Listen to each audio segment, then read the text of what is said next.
Awesome. We're so excited to have everybody here this evening. This is a fabulous turnout. We appreciate everybody coming out and squeezing it for our lecture tonight.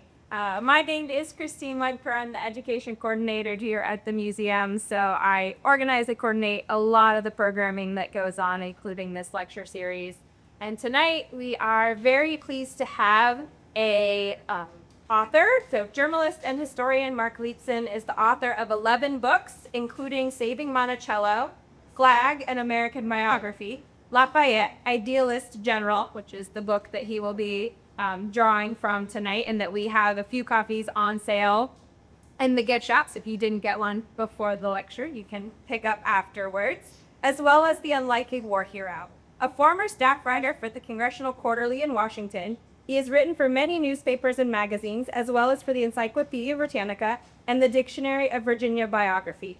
He's been interviewed many times on radio and television, including The Today Show, CNN, the History Channel, All Things Considered, and the BBC NewsHour. He taught U.S. history at Laurel Ridge Community College in Warrenton from 2008 to 2015, and he lives in Middleford. So without further ado, Mr. Marc Leepson.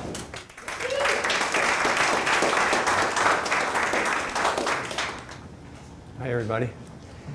Thank you for that excellent introduction, and thanks for reading it the way I wrote it. Always works best. I'm thrilled to be here tonight to talk about Marquis de Lafayette. I wrote this book. It came out in 2011 in hardcover, and it did okay. It did fine, but they took it out of print. And then a couple of years ago, I thought, the 200th anniversary is coming up. People are going to want to know about this guy. So authors can get the rights to republish a book if a publisher decides to take it out of print, which I did. And anyway, the University of Virginia Press came out with a second edition paperback. That's the one on the right that they have here for sale tonight. So this is a concise book. There have been countless, over 100 biographies of Lafayette. The standard biography of him is 5 volumes. This is a concise biography. It's only 60,000 words, and it's harder to do than you might think. To get all the good technical terms, stuff about this guy's life in a concise book. So tonight, I'm going to give you a concise talk about the concise biography. And, I can really only hit the highlights, of which there are so many. But I'm going to tell you about his life, cradle to grave, what he did here in France after he came home during the French Revolution, and then during the July 30th, 1830 revolution in France. And so I have to talk fast, but here we go. And also the gift shop does have some copies of the paperback, and I'd be happy to sign them for you after. So, where is he from? Okay, he's from the Auvergne region of France, which is, not one of the ones you call up your travel agent and say you want to meet. It's kind of a backwoodsy type area down there in southeastern France. And he came from a family of minor royalty. He grew up in this place. By the way, his real name was, you can see what his real name was, Joseph Roche Gilbert de Montier. Gilbert, they called him Gilbert, not really, but that was his first name. And he was born in 1757. That's the place where he grew up. It's called Chavignac. It's a house museum today. It's definitely worth seeing if you're in that part of France. And here's a shot of the bedroom. Look whose picture is there. George Washington, and we'll get to why that is in a minute. So he came from a family of warriors. Legend has it that his great-whatever grandfather fought in the Crusades, and we do know that his other grandfather did fight at the Battle of Orléans with Joan of Arc. His father, also known as the Marquis de Lafayette, was killed in battle at the Battle of Minden in Germany when the boy was 2 years old, so he never knew his father. And his mother came from one of the richest families in France, the Rivière family. That's a picture of his mom. And what happened was she moved to Paris. So he grew up in Chauvignac. He was sort of literally the fair-haired son. He did have reddish fair hair. He had a sister, he had an aunt, he had a girl cousin, he had a mother, and he was doted upon. And he liked to play war games with the boys from the village running around with sticks and shooting their guns. And so he was destined to be a military man. Then he got shipped up to Paris after his mother moved. He hated it. He never liked what was going on up there in Paris. He was always this outdoorsy, athletic guy. Then his mother died when she was just 32 years old, and he inherited vast estates and vast wealth to the point where he was one of the richest young men in France. He went to military school starting at age 14 up there, and then he had an arranged marriage the next year to Adrienne Noailles, who was even higher on the aristocratic ladder than the Motier family was, than the Lafayettes. Her father, the Duke d'Ayen, was at the court of Louis XVI. And you all know about what was going on at this point in French history with Louis XVI, Marie Antoinette, and how they let them eat cake years at Versailles. Adrienne liked it. She thrived there, but Lafayette never did. He hated the balls and the parties. He wanted to be out training and drilling with other military men.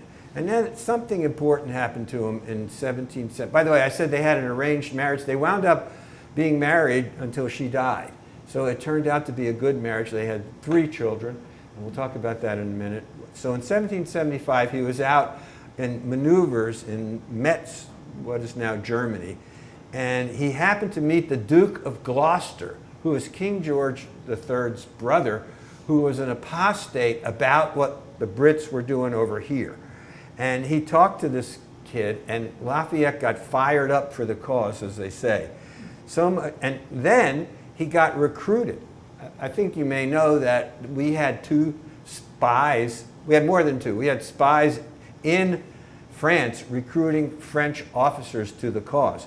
One of them was a guy named General de Kalb, who's in this picture, and that's Lafayette on the left, and on the right is Silas Deane, who was an American diplomat working undercover to try to sign up. We needed bodies, we needed military men, we needed everything in that war.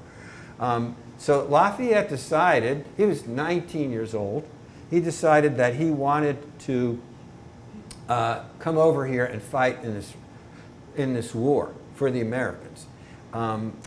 He talked about it so much that he got in trouble with his father-in-law, the Duke, because even though the Brits and the French were enemies, it just wouldn't look good for a Frenchman to go over and fight in a revolutionary war against another monarchy. They didn't want anything like that happening in France. So when they thought they could disabuse him of that notion, they sent him over to London, where one of the Duke's brothers was the French ambassador to the court of King George, and he was over there for 3 weeks. He actually met King George, and we are told that the young man made intemperate remarks to the king. So he came back to France, he really had his mind made up, and he escaped. Subterfuge was involved. He didn't tell his wife, he didn't tell his family. Oh, by the way, he bought his own ship, and he renamed it La Victoire, the Victory. And he snuck out of, the disguises were used. He snuck out, he got on the ship, they got out of there. Like I said, he didn't tell Adrienne, who happened to be pregnant at the time. I don't know how the people would get on those ships to cross the Atlantic. I mean, it was a 6-week voyage.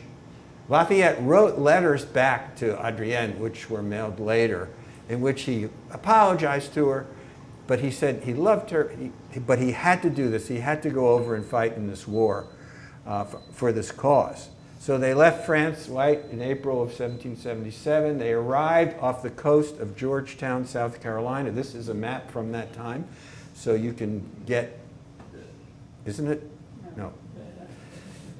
I Googled it, you know. So there was a little bit of drama when they came off, when they landed, because there was a blockade. They thought there might have been ships, but it was just some a fishing boat. The fishing boat took them to the shore. They got to a planter's house, greeted them well. They went into Charleston. They bought horses and supplies, and they rode their horses up to Philadelphia. They got there on July 27th, 1777. From the moment, and Lafayette, oh, by the way, did I tell you he taught himself English on the ship over here? So a lot of his letters are in English. Of course, most of them are in French. He also studied tactics. He had never been in battle. He'd only been in training. And so from the minute he got here, he loved this place. Now, there were about, I don't know, a half a dozen other French officers with him. They hated this place.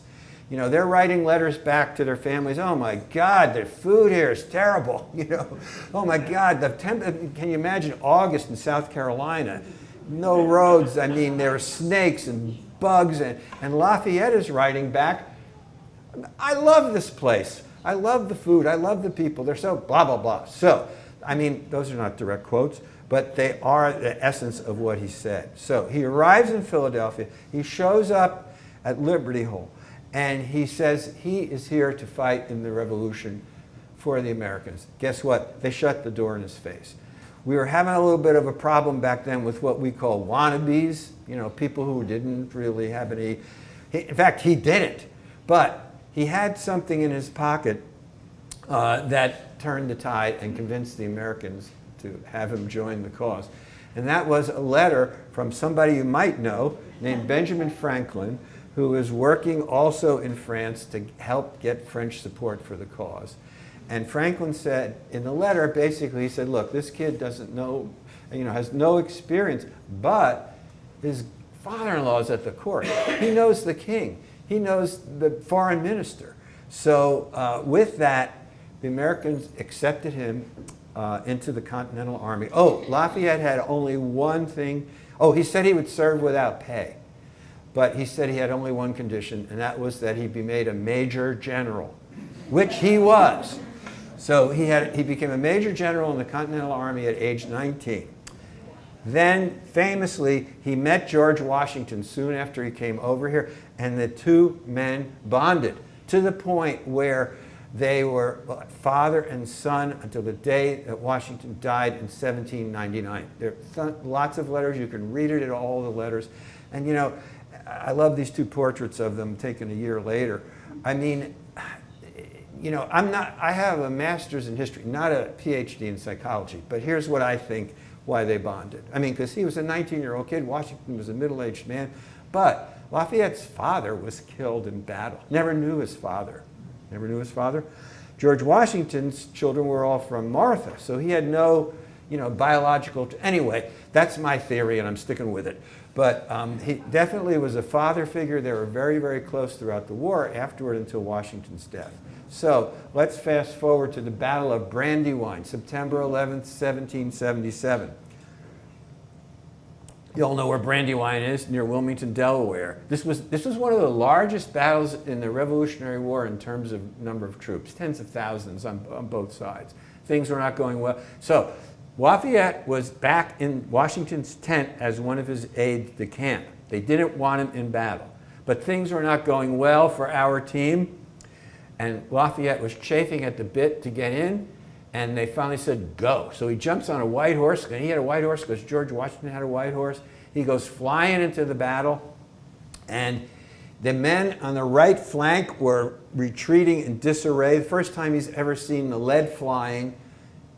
He gets off his charger, takes out his sword. You can see that illustrated here. Men, form a line. We must form a line. Anyway, they listen to him. And everybody who sees Lafayette in action, he winds up leading an orderly retreat. It was a rout that he stopped, is impressed. And we're talking about Washington seeing him. Several of the top, Nathaniel, blanking on his name, Nathaniel Greene. I remember his first name, which is harder than the second name. Who probably was our top general of the whole war, really impressed by this kid. Plus, what happened? He got shot through the calf, shot off his horse. Still leads the troops out. He recovers with the help of this man. Did I turn the power off? No, yeah. Lieutenant James Monroe. And here's an illustration of it. Washington sends his personal doctor to treat him. And if you go up to by the way, there's not much left of the Brandywine battlefield, I'm sorry to say. There's a visitor center and some interpretation, but I think it's a church where he recovered is still there. And there's a monument there to Lafayette commemorating that he recovered there. So, by the way, man holding Lafayette's sword, that was me. When I went up to Lafayette College to special collections, and I was going through their material, and the archivist said, "Would you like to hold the sword?" I said, "The sword? Yeah, we have Lafayette's sword." Okay, so got on the white gloves and held it. That was, historians' work. It's not exciting most of the time. Dusty archives, so this was a real highlight, so I had to have it memorialized with a photograph. So he spent the winter of 1777-78 at Valley Forge. You all know all the stories. It was so cold, the ink was freezing in their pens. Lafayette loved it.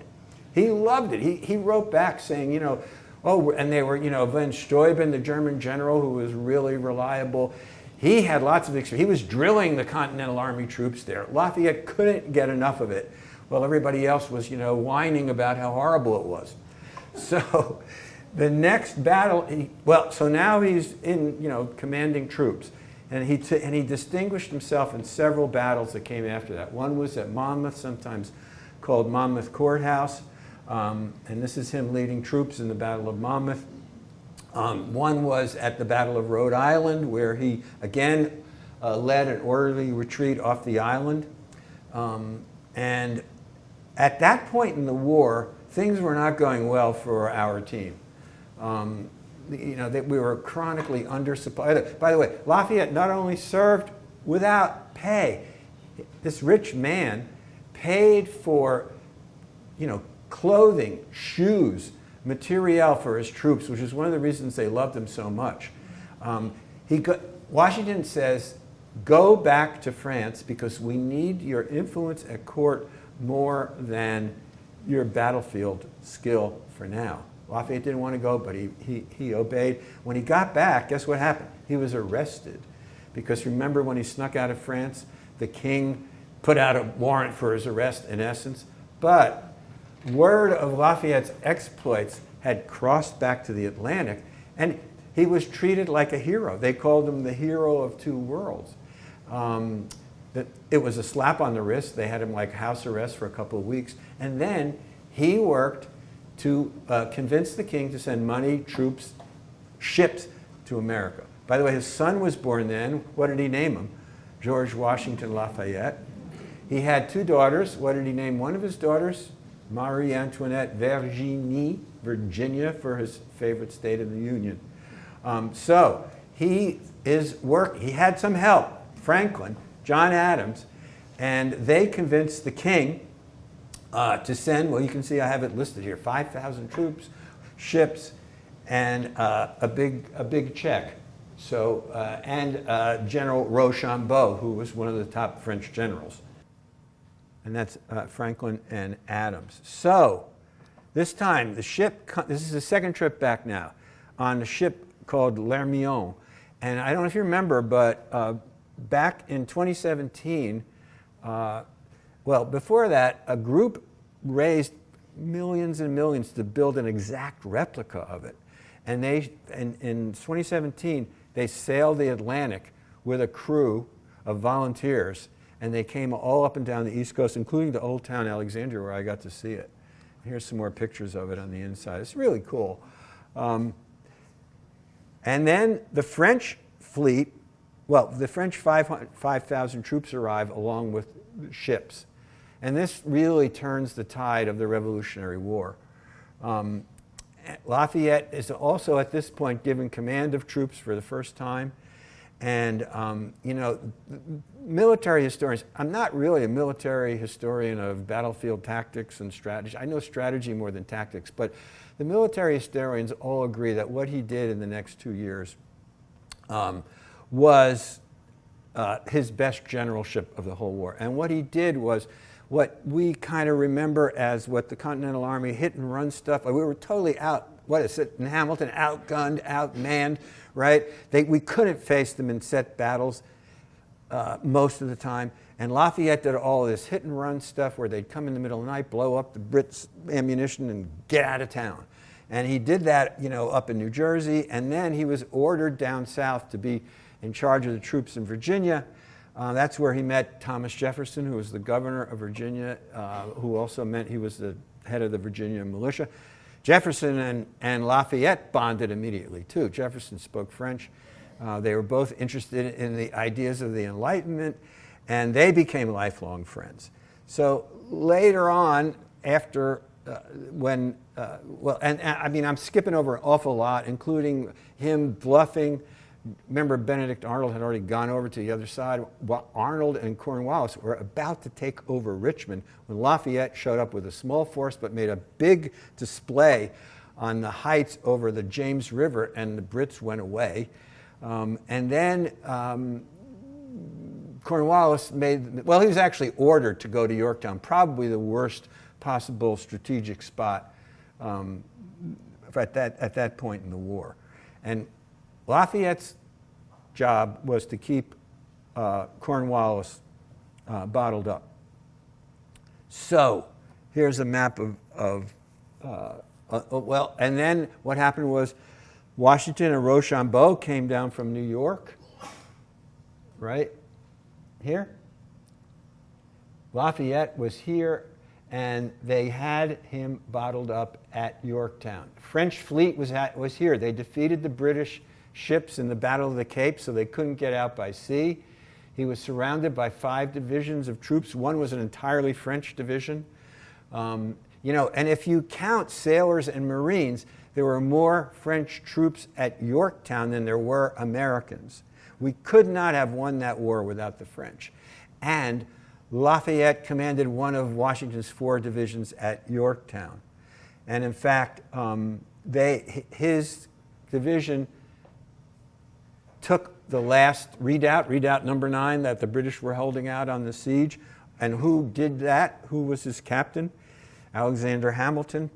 You name somebody that you read about in history class during the Revolutionary War: Madison, Monroe, Jefferson, Washington, all the way down the line. Thomas Paine, he knew all of them and worked with them. So you know what happened at Yorktown.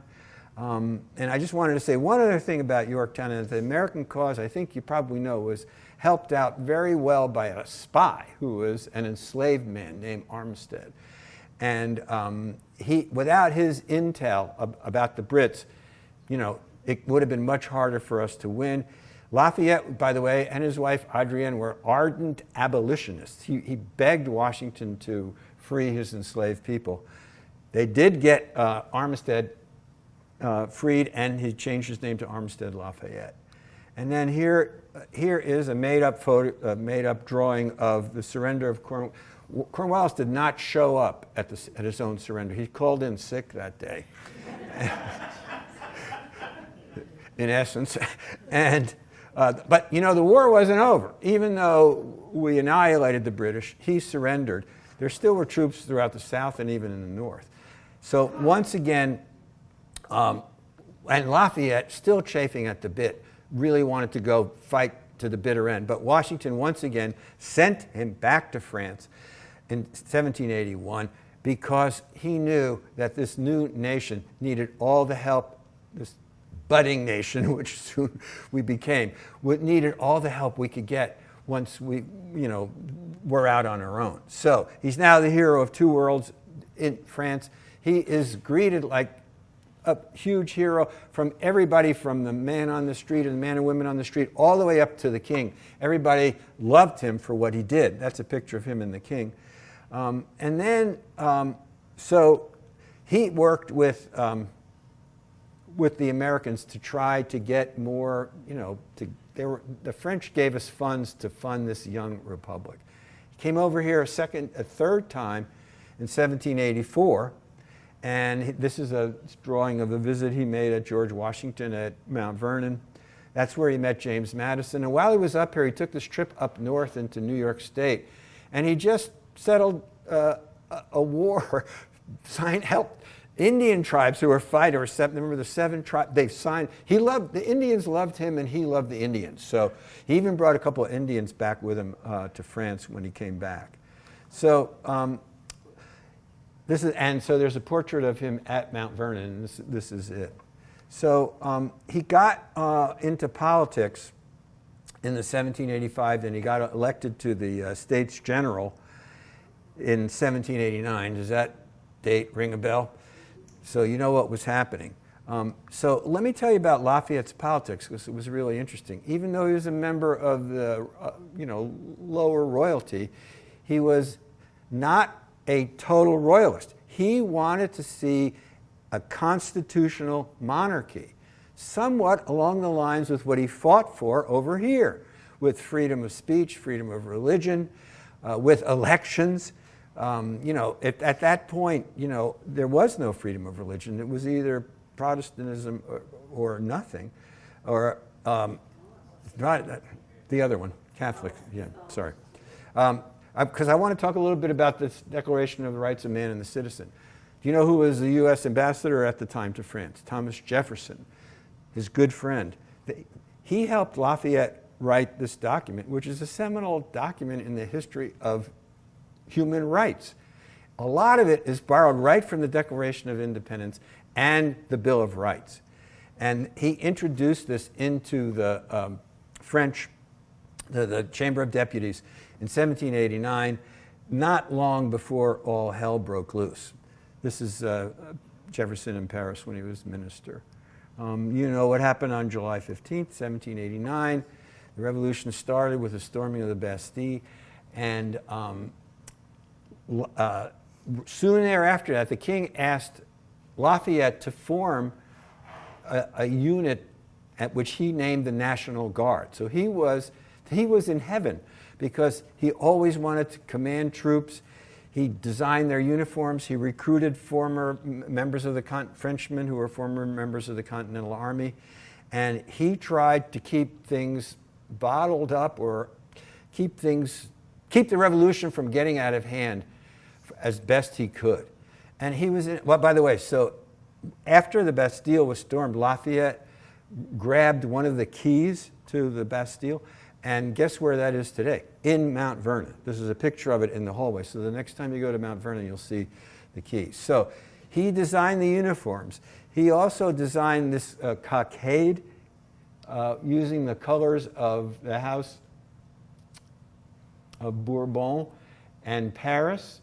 And they wore it as a symbol of unity on their uniform. You can see it on the uniform on the right. Well, guess what also it became? The French tricolor. In essence, Lafayette designed the French flag. He was a Betsy Ross of France. So, like I said, but he was in a precarious position. He was a moderate during an increasingly violent revolution. Basically, oversimplifying, the monarchists distrusted him because he was a Republican, small r Republican, wanted a representative government. And the revolutionaries distrusted him because he was, of the monarchical class. So he saved the king and Marie Antoinette at least twice from the mob. But as things kept getting worse and worse, the terror, they didn't call it the terror for nothing. He decided his position was untenable. Georges and the men fled of his family because they were royalists, but the women didn't, and eventually Adrienne's mother, aunt, and grandmother lost their heads in the revolution, his wife. Lafayette fled. Well, so the king, as a desperate measure in 1792, he declared war on Austria, for whatever reason. Lafayette was given command of troops. The men revolted. He just couldn't take it anymore, and he left. And he went into the Austrian frontier, and he was arrested, and he was held prisoner for 5 years in a series of dungeons throughout France. Adrienne was arrested. Through the offices of James Monroe, who was American ambassador, and his wife Elizabeth, they allowed her out of prison, and she went to the Austrian frontier with her 2 daughters and spent the last, 3 years in prison with Lafayette. So there's a picture of him and his wife and his 2 daughters. They were finally released in 1797. In the interim, you know what happened in the French Revolution. He came back to France. The family, the wife, he lost all of his money and properties except for La Grange, which was a Noailles family property not far from Paris. And that's where he stayed and recuperated from this horrible imprisonment for 5 years. Unhappily, his son George came back. Unhappily, Adrienne died of probably, who knows, but it was some disease that she picked up in these dank prisons. So he stayed away from politics. When Napoleon came in, Lafayette had no use for Napoleon, but Lafayette was so popular, he offered him, to be a high position, probably ambassador to the U.S., but Lafayette refused because he wasn't going to, by that time he was an emperor. I mean, he was a constitutional monarchist. He didn't want to have anything to do with it. He did get a seat in Parliament later, in the Chamber of Deputies, and then came King Louis XVIII, who was starting the same despotism as, getting ahead of myself, as Napoleon. And, Lafayette, then, he was broke. Monroe was president. He invited him to come back here. So you see the exhibit, he came back in August of 24, and he was here for over a year until September of 25, 200 years ago. I mean, that's why we're here tonight. That's why this exhibit is here. The only way I can describe how he was treated on his grand tour was like a 21st century rock star. He visited all 24 states, traveled thousands of miles. He visited battlefields that he fought in. He visited with his men that he fought with. There were countless balls, dinners, breakfast, lunch, parades, gatherings. Up in Leesburg 200 years ago, 10,000 people showed up for the grand celebration when the population was 2,000. They had, and so this is just, he visited all of the states. He was treated, they called him our Marquis. He was the most popular foreigner in the early republic. If he was up here, number 2 would be down here. You can't underestimate how popular he was and beloved. And this is just a few of the things that he did that I have on here. He went to lay a wreath at Washington's tomb at Mount Vernon. He went to Philadelphia. He had this emotional reunion with Thomas Jefferson at Monticello in November of 2024. Jefferson was going to die 2 years. They both knew that he wasn't in good health. I mean, we have great interpretation. Well, we have great history about this because several people who were there wrote about it at the time, and it all jibes. Lafayette and his party, who included his son George, his secretary, they drove up from Charlottesville on a coach. There were people arrayed in a giant circle outside of the entrance at Monticello. Lafayette got out of the coach. Jefferson got out the door. They met. They embraced. Jefferson wept. The only time anybody had ever seen him weep in public. My dear Lafayette, my dear Jefferson. Lafayette and the party stayed for, 3 or 4 days, and they did drink up the wine cellar at Monticello, but it was a memorable time for everyone. He attended the first graduation in December of 24 at Columbian College in Washington, D.C., which is now George Washington University, my alma mater. There's a residence hall named after him. He spoke at the graduation, and afterward, he personally congratulated all of the graduates, all 4 of them. It's a true story. So, and this is he went down to, when he was in North Carolina, he went to this place called Campbellton, and they were so enraptured by him, they changed their name to Fayetteville. They were the first place to change their name in honor of Lafayette. And if you go down there to the center of town, you'll see where he spoke from the balcony to all the people. Other things that happened. He went up to Bunker Hill on the 50th anniversary of it in June of this year, and he took some soil with him back to France so that he would hold on to it and he could be buried in American soil, which he was. We'll get to it. This is a real flag that was made in commemoration of Lafayette's visit. Flags, all kinds of memorabilia. And then when he was up here 200 years ago, John Quincy Adams was here. They spent 3 days at James Monroe's house. Oak Hill, you all know where that is, in Aldie, up Route 15, south of Leesburg, near Middleburg. And I did a talk there when the book first came out, and I could actually point to the mantle that he gave as a house gift to James Monroe. Yeah. And this is just some of the things he did up in Loudoun County when he was up there 200 years ago, right about now. They just finished a huge 200th commemoration this week. And his last stop, one of his last stops was Mount Vernon. He came to Washington, and that's when he became the first foreigner to address a joint session of the House and Congress. He goes back to France, and he goes back into politics. This is when Charles X comes in. He's reinstituting, no more freedom of religion, nothing like a constitutional monarchy. So there is an almost revolt. It's called the July Revolution of 1830. Louis Philippe, you may have heard of him, the citizen king. Go back. Yeah. Louis Philippe they were at the barricades, right? They offered Lafayette to be king. He said no. He didn't believe in it. He stood by his that's why I call him the Idealist General in the title of the book. He stood by his ideals. He could have been king. He didn't. Instead, Louis Philippe, the citizen king, that's him, who didn't wear the trappings of royalty.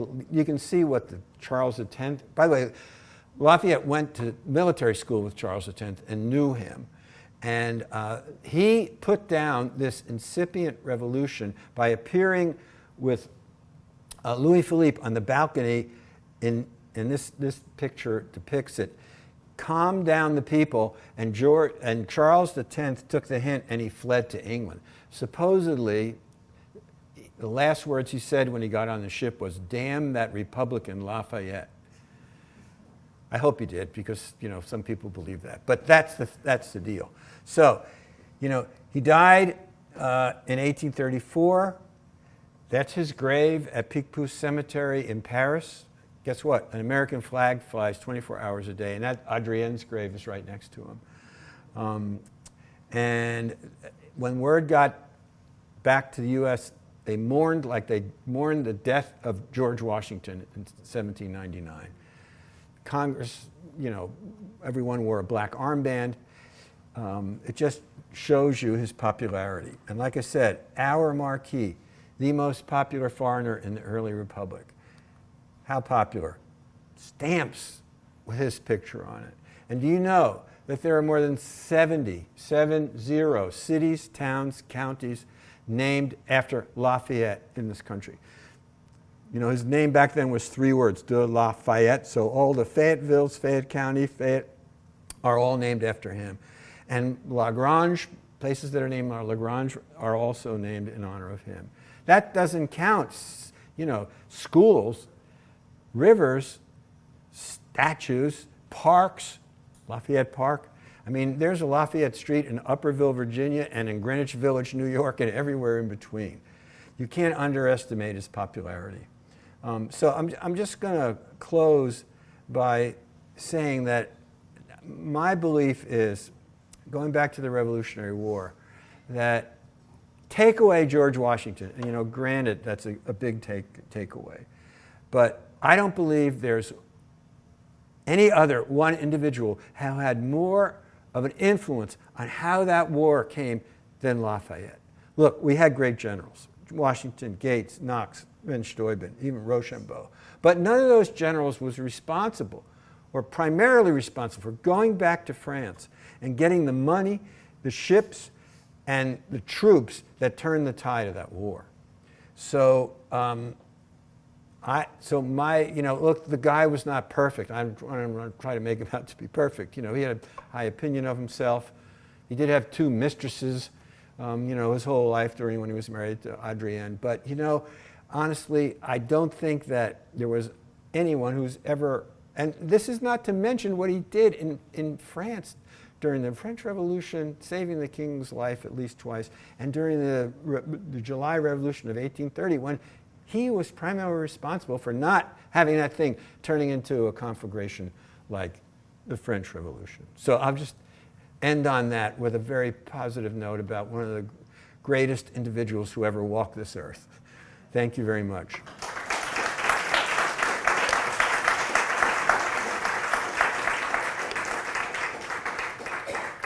So we do have time for questions, and I'd be happy to take some. If I don't know the answer, I'll just make them up. So. I want to share with you that on August 22nd and 23rd of 1825, Lafayette was here at Culpeper, one of his last stops before heading back to Washington. And on the weekend coming up, we will be celebrating. The entire town will be celebrating that event. So, and I heard Lafayette was going to be here. With the former President Monroe. Right, and Monroe. You can talk to them. He speaks English. So.